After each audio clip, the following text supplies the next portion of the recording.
akan selalu ada anak yang ingin menindas orang lain gitu ya. Karena berbagai kondisi.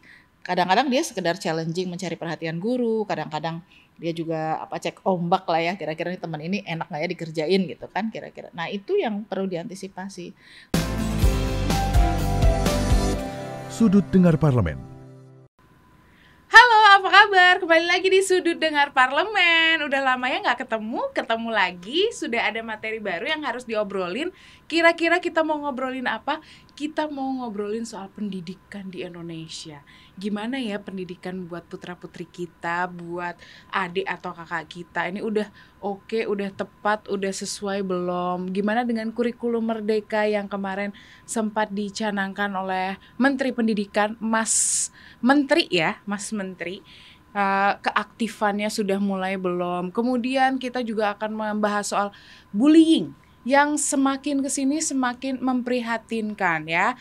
Nah kita nggak akan sendirian karena seperti biasa Nadia sudah ditemani oleh anggota Komisi 10 DPR RI Ibu Ledia Hanifah Amalia. Selamat pagi Ibu. Selamat pagi, Assalamualaikum warahmatullahi wabarakatuh. Waalaikumsalam warahmatullahi wabarakatuh. Adem banget kalau ngobrol sama Bu Ledia, dari suaranya lebih merdu daripada Nadia ya. Kayaknya yang bikin adem tuh AC. Oh AC ya Bu ya. Ibu dari Dapil Jabar 1 Kota Bandung, Kota Cimahi.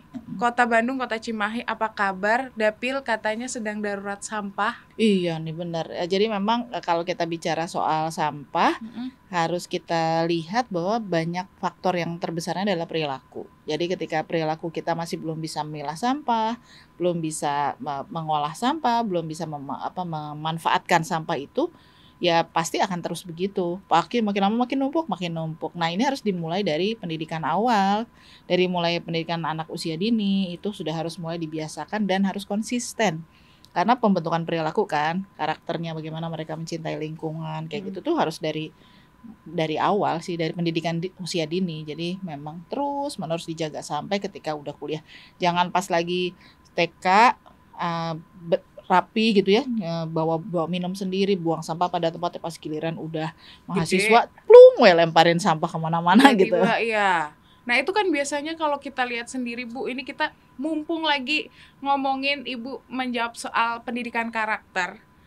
Sekarang tuh di Indonesia salah satu pelajaran pendidikan Pancasila itu juga mungkin sudah tidak seperti dulu dicanangkannya, diberikannya gitu. Nah sampai akhirnya moral-moral atau karakter dari siswa-siswi ini juga sudah nggak seperti kayak kita dulu gitu. Kalau ibaratnya kalau zaman kita dulu tuh, zaman saya Bu, kalau ada teman-teman yang mungkin dalam kondisi yang tidak baik atau susah, itu bukan dibully, tapi kita dirangkul. Nah kalau di sini kan kita udah mulai banyak nih kita lihat di media sosial, gimana mereka kayak kemarin yang terakhir yang tusuk bakso ditusukin ke mata, itu salah satunya peristiwa-peristiwa itu. Ibu melihatnya seperti apa sih pendidikan karakter di Indonesia sendiri? Ya kita harus mengatakan bahwa ada yang hilang dari proses pendidikan karakter. Kalau kami sampaikan di Komisi 10 ya dalam rapat dengan Kementerian Pendidikan Kebudayaan Ristek itu, mereka punya pusat penguatan karakter, tapi pendekatannya adalah sosial media. Bagaimana nanti memunculkan buku-buku, leaflet, tapi yang namanya karakter itu harus dibangun setiap hari, dilatihkan setiap hari, baik di rumah maupun di sekolah, karena ada trigatra pendidikan itu. Iya betul, karena di trigatra pendidikan itu kan ada sekolah, ada orang tua, dan ada lingkungan. Jadi udah di rumah bagus, di sekolah nggak dibiasakan, hilang. Kalau di sekolah di rumah bagus, ketemu yang antar jemput sekolah atau emang-emang yang di jalan ini memberi contoh yang nggak baik, itu juga bisa hilang. Jadi sebenarnya harusnya semua membangun satu ekosistem pendidikan yang baik. Nah pendidikan karakter itu memang harus setiap hari. Mungkin pendekatannya hidden curriculum ya, nggak tertulis di situ, tapi dia harus dilakukan setiap hari. Mengucapkan salam, mengucapkan terima kasih, minta tolong, minta maaf, itu yang harusnya bisa terjadi setiap hari gitu. Dan itu bukan, kita minta maaf itu kan bukan berarti kita sedang merendahkan diri, enggak gitu. Kita mengucapkan terima kasih juga bukan berarti kita sedang merendahkan diri. Ada banyak kebaikan yang dilakukan oleh orang yang kalau dalam perspektif agama ya, ketika seseorang itu bersyukur, berterima kasih pada manusia, itu sebenarnya dia sedang berterima kasih, bersyukur kepada Yang Maha Pencipta. Jadi kaitannya bukan cuma sama manusia tapi sama pencipta. Tapi itu kan harus setiap hari. Terima kasih ya udah dibantu, terima kasih ya hari ini udah dikasih kesempatan, terima kasih ya sudah begini dan segitu. Atau maaf ya tadi saya kurang serius, maaf ya saya tadi terlambat misalnya. Itu kan bagian yang bukan sekedar basa-basi, tapi itu bagian dari sesuatu yang terinternalisasi dalam diri kita, menjaga hubungan antar personal. Itu babnya kecil tapi sangat fatal. Sangat fatal, iya. Kalau kita lihat sendiri Bu, dengan peristiwa yang sudah ada, kita juga sering melihat bullying semakin tinggi. Ini kan orang tua yang mau menitipkan anak ke sekolah jadi was-was gitu. Nah sebenarnya seharusnya yang diberikan pemerintah sendiri dalam kondisi ini, ibaratnya ini kan udah darurat Bu. Harusnya seperti apa sih Bu untuk pemerintah sendiri mengambil langkah? Jadi kalau bullying itu adalah ujung akhirnya. Orang tua nggak usah khawatir nitipin anak nanti takut jadi korban kalau mereka tidak pernah melakukan itu di rumah. Karena bisa jadi karena mereka meniru perilaku orang tua di rumah kemudian mereka membawa. Mereka dalam tekanan di rumah mereka bawa ke sekolah. Sekolah dengan jumlah siswa yang banyak. Kan rata-rata sekitar 20, kalau SD 28, kalau SMP itu 32 sampai 36 satu kelas. Apakah guru bisa dengan mudah mencermati mereka? Kan enggak juga. Kecuali sekolah-sekolah swasta yang misalnya satu kelas tuh ada guru kelas dan ada asisten guru kelas. Ada 2 orang, lumayan. Tapi kalau kita lihat ternyata ini kan dengan tekanan hidup yang makin besar, kita sebetulnya punya satu, katakanlah gitu, punya satu instrumen yang cukup baik, yaitu karena kalau SMP, SMA, SMK punya guru bimbingan konseling. Kita maknainya guru bimbingan konseling tuh gini, kalau yang bandel pasti dipanggil gitu. Padahal sebetulnya bukan, bisa jadi anak yang tertekan di rumah membutuhkan penyaluran cerita, curhat sama guru bimbingan konseling bisa.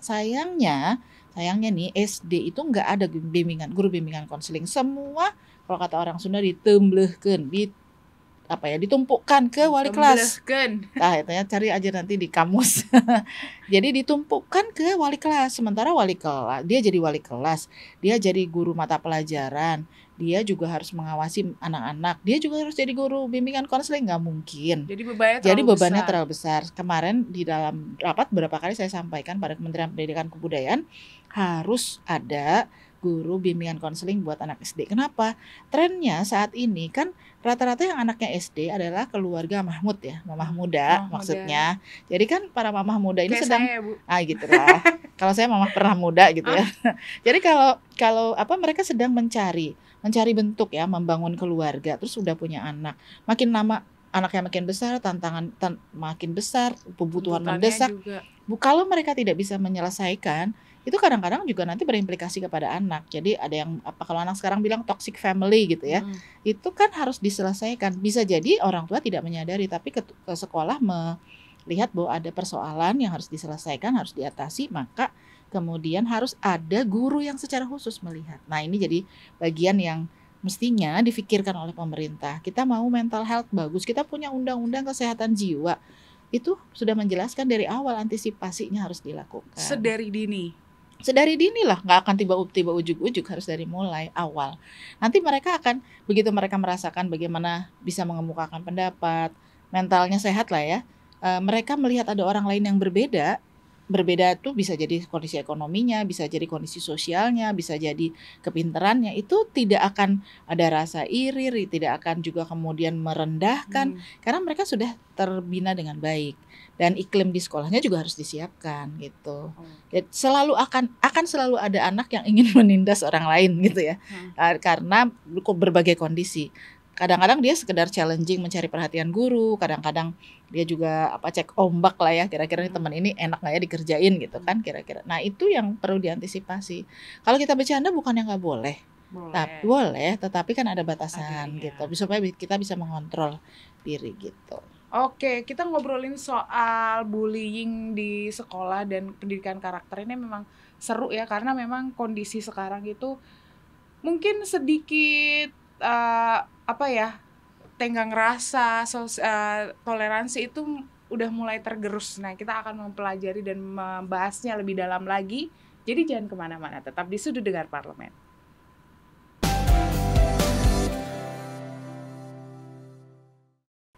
Kembali lagi di Sudut Dengar Parlemen, masih bareng Nadia dan Ibu Hanifah. Nah, Bu, kita tadi sudah membahas sedikit soal pendidikan karakter.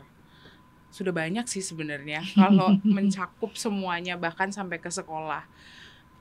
Harus ada guru BK ya, kalau istilahnya ya, guru BK sejari dini yang memang melihat kondisi psikologis anak gitu. Kalau dari sekarang kan kementerian sudah menerapkan kurikulum merdeka. Nah, pendidikan karakternya sudah adakah di dalamnya? Kan bukannya lebih diutamakan yang modernisasi, kemandirian, gitu-gitu deh, Bu. Jadi kalau kita lihat kurikulum merdeka yang selama ini sudah disosialisasikan, sebenarnya gimana caranya supaya targetnya tuh anak-anak tuh belajar dengan gembira. Nah, cuma belajar dengan gembira ini bukan berarti nggak ada aturan, tetap mereka harus jelas. Nah, banyak yang salah kaprah. Katakanlah gini kan, 2014 saya mimpin panja rancangan undang-undang perubahan terhadap undang-undang perlindungan anak, perubahan pertama. Itu kan udah mulai gelisah tuh para guru, karena katanya nggak boleh negur anak-anak. Kalau negur anak-anak nanti dilaporkan ke polisi. Itu kan lebay kalau kata anak-anak sekarang gitu ya. Betul. Bahwa orang tua mengingatkan anak itu biasa, wajar, dan ketika kemudian prosesnya kan tentu ada bertahap ya, nggak sekaligus langsung menghukum, ada diajak. Kemudian kadang-kadang kalau kita perhatikan memang ketika anak-anak kita ini banyak terpapar oleh tayangan-tayangan media sosial yang tidak lagi punya pakem-pakem bahasa, budi bahasa, terus kemudian pilihan kata kepada orang tua, bahkan bukan cuma kepada orang tua, kepada temannya sendiri, itu memberikan sebuah suasana perlawanan, soalnya kesannya perlawanan bagi orang-orang yang usianya lebih tua gitu ya. Padahal justru karena sangat terbatasnya, sangat minim. Kesian sebenarnya anak-anak kita itu punya kosakatanya sangat sedikit, dan kalaupun mereka banyak kosakatanya, lebih banyak kosakata bahasa asing, bukan bahasa Indonesia. Sehingga menerjemahkan sesuatu, apa yang mereka rasakan, apa yang mereka alami, itu tidak mudah. Terbatas juga. Sehingga ketika kemudian mereka merespon komunikasi dengan guru, bisa jadi itu ada miss gitu ya, ada yang hilang, ada jaraknya cukup besar. Bisa jadi karena kesalahan pemahaman itu, bisa jadi karena ketidakpahaman mereka. Nah, ini juga bisa menimbulkan persoalan. Menurut saya, kita ini sekarang mesti mulai kembali lagi melihat bahwa guru itu bukan sekedar orang yang mencari pekerjaan dengan mendidik, tapi mereka adalah pendidik kita yang akan membuat arah pendidikan anak-anak kita menjadi lebih baik. Nah, para gurunya juga perlu mendapatkan mereview kembali niatnya itu untuk mendidik dan mengajar. Tentu terlebih dari ada persoalan-persoalan ya, misalnya sekarang dengan pengangkatan P3K dan lain sebagainya, itu kan jadi panjang ya. Tapi setidaknya dengan meluruskan niat, mudah-mudahan ilmu yang disampaikan berkah. Mudah-mudahan setelah itu juga rezekinya melimpah, kan doa kita begitu ya. Nah, anak-anak kita dengan kegiatan Merdeka Belajar itu sebenarnya kan berbasis proyek. Tapi ada catatan saya gini, ketika berbasis proyek, dasarnya itu harus diberikan dulu. Nah, di kita beban pelajaran kelas 1, kelas 2, kelas 3 SD itu sangat besar.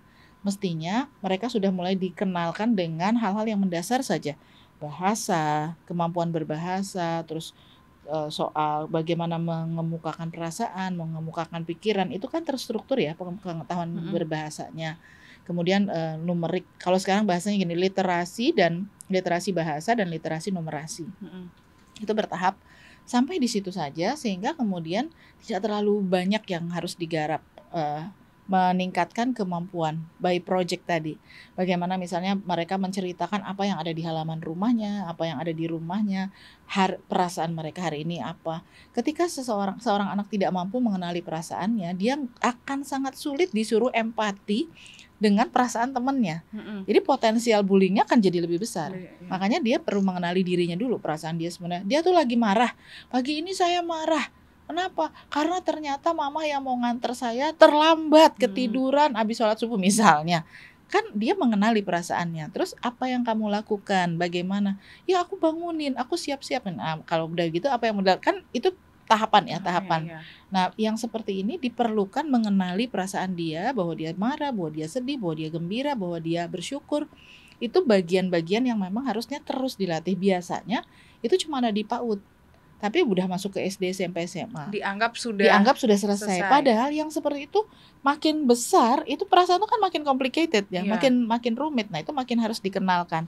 Ketika dia mengenalkan, dia kenal dengan perasaan itu, maka dia misalnya gini, aduh nggak enak dengan perasaan ini. Kalau dia melakukan sesuatu terhadap orang lain dan orang lain jadi merasakan itu kan jadi nggak enak. Maka dia akan berpikir, oh iya ya, Aku kalau nggak mau begini diginiin. nggak mau diginiin, maka aku juga nggak mau gitu, Gitu. orang lain begitu misalnya. Jadi itu bagian yang juga perlu dibangun. Nah, project-project ini kan project bersama. Nah, keterampilan mengerjakan project bersama itu harus dilihat karena kita tahu ada sejumlah anak yang dia ingin menonjol sendiri. Iya. Ketika dia menonjol sendiri, ini kasus-kasus yang ada di lapangan ya, udah mengerjakan project, presentasi temennya udah bikin presentasi, karena dia ngerasa temennya ini nggak pinter, hapus yang udah dikerjakan. Emang nggak marah? Kalau kayak gitu bisa dipukul dong temennya. Bukan yang salah siapa? Bukan yang mukul, yang salah adalah yang menghapus gitu. Karena dia tidak empati pada teman yang sudah bekerja secara jadi tapi nanti kalau main salah-salahan jadi nggak benar. Iya. Makanya harus dilihat. Nah, kemampuan si anak yang dikatakan lagi dizolimin ya, udah ngerjain capek-capek terus dihapus, dia harus mampu mengemukakan apa yang dia alami kepada guru supaya guru tahu, kan guru juga bukan paranormal. Iya. Makanya yang terjadi dalam kerja kelompok itu guru harus bisa mendeteksi. Nah, kalau di SD udah gurunya harus mendeteksi, wah ada segala macam deh, nanti berat. Nah, makanya kemudian kita harus sudah mulai tadi nggak boleh lepas begitu saja. Kadang-kadang guru gini, aduh banyak pekerjaan, udah ini project kerjain gitu kan. Nah, padahal ternyata sebetulnya banyak yang tidak selesai. Kita juga mendapati bahwa kalau kerja kelompok itu selalu ada yang dikorbanin, bukan dikorbanin gini, suruh ngerjain semuanya sendiri, ngerasain kan? Iya. Kalau lihat ada yang rajin gitu, udah kamu aja yang ngerjain gitu. Yang Selalu lain ada. kita lagi disuruh mamah, kita lagi begini, selalu ada yang begitu. Nah, Selalu ada yang nebeng. Nah, itu harus dideteksi sama guru. Karena nggak akan sampai proses pembelajarannya. Itu di kurikulum Merdeka sekomplikated itu untuk sistem. Bukan, sebenarnya mereka cuma menyediakan project, tapi behind-nya, di belakangnya guru harus bisa memikirkan. Jadi sebenarnya bukan sekedar itu. Jadi yang harus dilihat adalah bagaimana seorang guru bisa memahami ketika kerja kelompok itu bukan sekedar hasil, tapi proses. Nah, buat orang Indonesia mungkin kebanyakan makan yang instan-instan ya, jadi pengen yang instan aja. Gimana kalau yang instan-instan kita kurangin? Harusnya proses yang kita hargain, kira-kira gitu deh. Nah, kita masih mau ngobrol lebih panjang lagi nih Bu soal pendidikan yang ada di Indonesia, gimana perkembangannya, kemudian sudah tepatkah kita menerapkan kurikulum Merdeka ini. Tapi kita harus break sejenak, jadi jangan kemana-mana, tetap di Sudut Dengar Parlemen.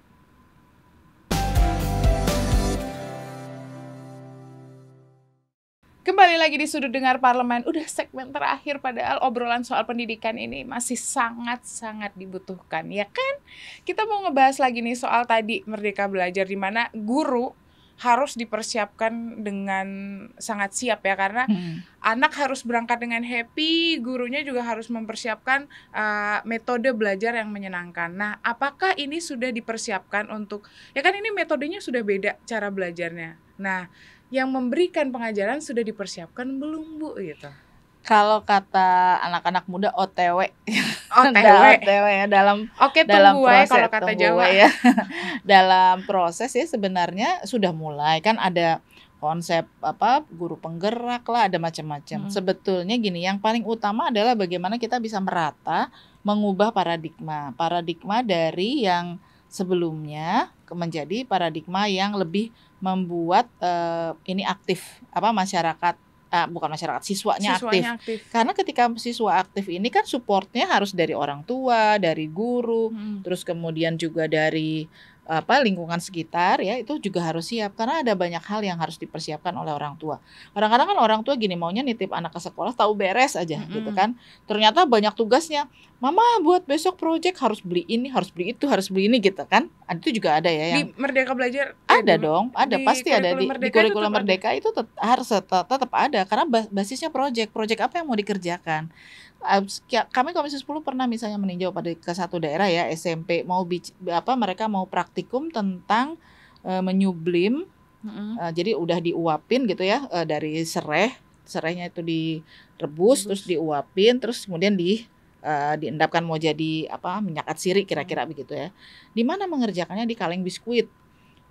Boleh nyebut merek nggak? Satu nih kaleng biskuit yang gambarnya keluarga gitu ya. Terus yang satu pakai kaleng biskuit yang gambarnya yang ini Inggris itu tuh yang pakai gitu lah, pokoknya gitu macam-macam. Itu kan harusnya diselidiki dong. Ini terbuat dari apa? Karena begitu dipanaskan, bukan tidak mungkin senyawanya ke bawah gitu. Tapi anak SMP kan belum sampai situ belajarnya. Nah, ibu guru pokoknya yang penting gini, kamu sudah belajar menyebut udah begini gitu. Waktu ditanya kenapa yang kamu warnanya bening, itu warnanya coklat. Nggak tahu. Nah, gitu kan. Menjelaskan. Nah, itu. Tadi karena tidak ada pendampingan, gurunya cuma ngeliatin ini pokoknya belajar mematuhi prosedur. Nah, itu juga penting ya. Kalau bicara soal sains, laboratorium kan prosedur harus dipahami. Tapi kepahaman lebih dalamnya tuh gimana. Nah, ini penting para gurunya juga harus disiapkan. Meskipun beliau-beliau ini katakanlah guru mata pelajaran, tapi bagaimana reasoning, apa sih yang ada di belakang ini itu perlu dijelaskan ke anak-anak. Dan anak-anak juga perlu diajak diskusi, benar nggak sih? Dan bagaimana cara mengajarkan mereka mencari referensi. Sekarang ini sebenarnya referensi kan banyak. Kalau kita bicara tentang gawai yang dipegang anak-anak, gadget yang dipegang anak-anak, sebenarnya kan dia bisa jadi manfaat kalau diajarin cara mencarinya, mau cari di mana gitu. Terus apa itu, bener nggak kayak gitu, rujukannya kemana gitu. Nah, dari situ kita bisa diskusi kan anak-anak, karena mereka sudah diberikan pintu-pintunya ya untuk mencari referensi dengan lebih baik.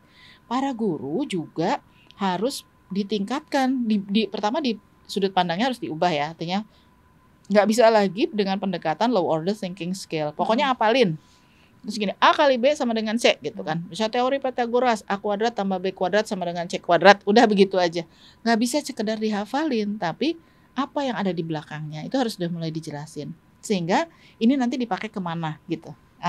Itu pendekatannya high order thinking skill yang selama ini diukur dengan yang suka dipresentasikan oleh orang-orang bahwa indeks PISA kita rendah untuk ukuran anak di usianya, itu sebenarnya karena pendekatan pendidikan kita masih low order thinking skill, ini pakai high order thinking skill, pengukuran pasti nggak ketemu. Jadi kan. Nah, jadi gurunya juga harus siap untuk merubah itu dengan pendekatan project, dengan pendekatan penugasan itu bukan sekedar ngasih kerjaan sama anak-anak, nih kerjain terus tinggalin. Enggak, justru beliaunya harus sudah mulai siap, terus kemudian bagaimana membuat anak-anak happy, nggak ngerasa beban, aduh suruh nyari ini, suruh nyari itu gitu. Tapi anak-anak tuh jadi pengen tahu, oh ya kalau nyari ini nanti pasti ada sesuatu yang baru nih dari guru kita gitu kan. Jadi harus ada rasa ingin tahu juga ya kan? Harus bisa mancing ingin tahu siswa, karena curiosity itu kan satu langkah awal dari bagaimana dia mencintai ilmu, belajar gitu. Nah, ini juga harus disiapkan. Jangan sampai gini anaknya merdeka gitu gurunya stres, kan repot kalau kayak gitu. Karena tadi sudut pandang itu, dan hal-hal yang administratif kan sebenarnya sudah diminimalisir. Cuma memang nggak mudah karena jam belajar, terus kemudian bobot materi. Nah, itu yang lebih beratnya buat guru-guru adalah bukan sekedar menghabiskan materi, tapi bagaimana membangun jembatan antara satu mata pelajaran dengan satu mata pelajaran lain, atau satu bidang studi dengan bidang studi lain. Karena kalau kita berbasis project itu harusnya jadi satu. Kalau di SD itu namanya tematik. Jadi kalau ditanya gini, cucu saya ditanya pelajaran, besok pelajarannya apa? Tematik. Tematik tuh apa? Maksudnya tematiknya tentang apa? Kan harusnya temanya apa gitu. Ini pelajaran apa? Tematik gitu kan, gak jelas tuh. Sebetulnya itu kan bagaimana membuat siswa bisa berpikir tidak terasing. Misalnya kalau biologi aja, tapi biologi itu ada unsur fisikanya loh, ada unsur bahasanya loh, dan lain sebagainya. Itu yang harusnya dipahami. Nah, itu adalah tahapan selanjutnya dari yang selama ini sudah dilakukan ya. Berarti mau tidak mau, karena belajar itu seumur hidup ya, mau nggak mau gurunya juga belajar. Tapi orang tua juga harus belajar. Karena nggak bisa kalau orang tuanya tidak kemudian mengikuti. Ada perkembangan kurikulum kayak gini, ngedampingin anaknya kayak apa. Iya. Kan naruh ke sekolah itu bukan kayak naruh barang gitu. Bapak Ibu titip ya, anak saya harus pinter, harus juara, harus baik gitu. Pokoknya segala macam. Tapi di rumah nggak diurusin gitu. Betul. Nah, tetap harus semuanya. Jadi rumah, sekolah, dan lingkungan itu harus bareng-bareng berkembang. Menghidupkan anak kritis berarti udah siap dari semua aspeknya juga harus siap. Mau bikin anak kritis terus di rumah ditanya, mama kalau gini bagaimana? Cerewet jangan nanya-nanya, mama lagi sibuk. Udah selesai, tamat riwayat. Di sekolah udah diajarin nih kritis gini-gini.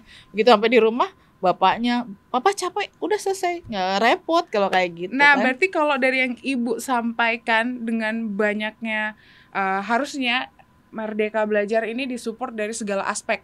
Di Indonesia sendiri itu sudah siap belum? Sedangkan kalau kita lihat nih, ibu keluarga sekarang kan ibu bapak kerja, anak di rumah, ya sekolah ya udah diantar pulang-pulang gitu. Nah, lebih orang tua tuh lebih berpikir ke mempersiapkan pendidikan, mempersiapkan masa depan secara finansial. Nah, itu benar, mempersiapkan biaya pendidikan, Nah, bukan mempersiapkan pendidikannya. iya. Ya, jadi memang itu PR besar kita ya, bagaimana menyadarkan. Karena dalam Undang-Undang Dasar 1945 di pasal 31 kan clear jelas bahwa pemerintah harus menyediakan satu sistem pendidikan nasional yang konsepnya adalah bagaimana menjadikan anak itu beriman dan bertakwa kepada Tuhan Yang Maha Esa. Mereka cerdas, kreatif, artinya punya perilaku baik dan bertanggung jawab. Itu kan hal yang diinginkan oleh bangsa ini. Dan itu nggak bisa sendiri, maka harus bersama-sama. Jadi orang tua juga begitu, nggak boleh sekedar pokoknya saya udah nyiapin biaya, kamu tuh harus sekolah bener, mama udah capek kerja. Bukan cuma begitu, tapi harus didampingi. Apa sih persoalannya? Bukan tidak mungkin di sekolah dia mengalami kesulitan-kesulitan. Dengan perkembangan pengetahuan sekarang, anak-anak kita ada mengalami ada gradasinya cukup besar kesulitan belajar. Kesulitan belajar mulai dari yang sederhana sampai yang berat ya, ada yang diseleksi, ada yang segala macam itu, tapi bagaimana kemudian pendekatannya, dan itu betul-betul perlu pendampingan dan perhatian dari orang tua. Jadi lagi-lagi itu jangan-jangan targetnya orang tua gede banget gitu ya, sampai akhirnya anak dipaksa untuk mengikuti keinginan orang tua karena orang tua pengennya dulu dia bisa begitu gitu, ternyata nggak bisa, makanya sekarang anaknya harus ngikutin. Bu, terakhir, soal fenomena yang ibu-ibu muda nih pengennya anaknya berada di sekolah internasional gitu. Padahal kalau kita lihat juga sistemnya adalah, kalau kita lihat dari yang pendidikan dini, ya tetap aja itu berujung dengan bermain. Hanya mungkin bedanya mereka menambahkan bahasa dan yang lainnya. Nah, kalau ibu melihat sendiri seperti itu, apakah memang pendidikan yang diberikan di Indonesia untuk anak-anak itu kurang sampai harus ada yang sekolah label internasional? Kita tuh pernah deh sekolah-sekolah negeri yang dulu namanya sekolah bertaraf internasional. Dulu kan ada rintisan sekolah bertaraf internasional. Akhirnya kemudian dihapus karena bukan menjadi rintisan sekolah bertaraf internasional, jadi rintisan sekolah bertarif internasional. Jadi nggak dapet sebetulnya belajar matematika pakai bahasa Inggris, apa nggak puyeng gitu kan. Nah sebetulnya persoalan internasional itu adalah kemampuan berbahasa. Dan itu bisa dilakukan kalau di rumahnya orang tuanya juga membiasakan berbahasa. Dan kita nggak boleh lupa, kita punya undang-undang tentang bahasa lambang negara itu kan justru menjaga bahasa daerah juga menjadi penting. Jadi bahwa bahasa daerah itu, kalau orang menguasai bahasa daerah itu bukan berarti dia ketinggalan zaman kuno gitu ya, tapi justru bagaimana dia bisa mampu membangun komunikasi dengan orang-orang yang tidak cakap berbahasa Indonesia misalnya. Nah sekarang kita punya berbahasa Indonesia yang baik, dan kemudian ingin menambah dengan bahasa asing, ya silahkan aja sih sebetulnya, tapi nggak usah dipaksain, karena anak-anak dengan sambil bermain saja bisa. Jadi apalagi di PAUD ya, mereka bisa komunikasi lancar, tinggal sekolah internasional tapi orang tua tidak membiarkan anak bisa mengemukakan pendapatnya, dia nggak akan ngomong. Jadi dan dia akhirnya tidak memahami bahasa Indonesia yang baik yang benar. Justru kita harus mengajarkan anak kita memahami bahasa Indonesia yang baik dan benar. Karena ketika dia bisa, insya Allah akan lebih mudah ke yang lainnya. Jadi diawali dengan kuasai dengan bahasa Indonesia dulu. Pada saat yang bersamaan bisa kok tinggal menambahi kosakata. Kalau ini dalam bahasa Inggrisnya ini, kalau ini dalam bahasa Arabnya ini, kalau ini dalam bahasa Cinanya ini misalnya, silakan aja gitu. Oke, jadi sebenarnya apapun itu asalkan memang kita sama-sama lah bergeraknya dan konsisten. Jadi jangan menuntut untuk mendapatkan hal yang internasional kalau di rumahnya aja masih ya biasa-biasa aja. Ibunya juga malas untuk menggali potensi anaknya. Jadi anaknya dan juga potensi dirinya. Ya, jadi anaknya tidak bisa berkembang, ibunya juga tidak bisa berkembang untuk mengikuti perkembangan si anak itu ya, Bu ya. Iya, sayang kan? Iya, terima kasih Ibu Ledia sudah mampir, sama-sama. sudah memberikan banyak informasi dan ilmu buat kita semua. Semoga semuanya bermanfaat dan akhir akhir kata saya Nadia Kanaya berserta Ibu Lydia dan kerabat kerja yang bertugas undur diri ya. Jangan lupa terus saksikan Sudut Dengar Parlemen. Sampai jumpa.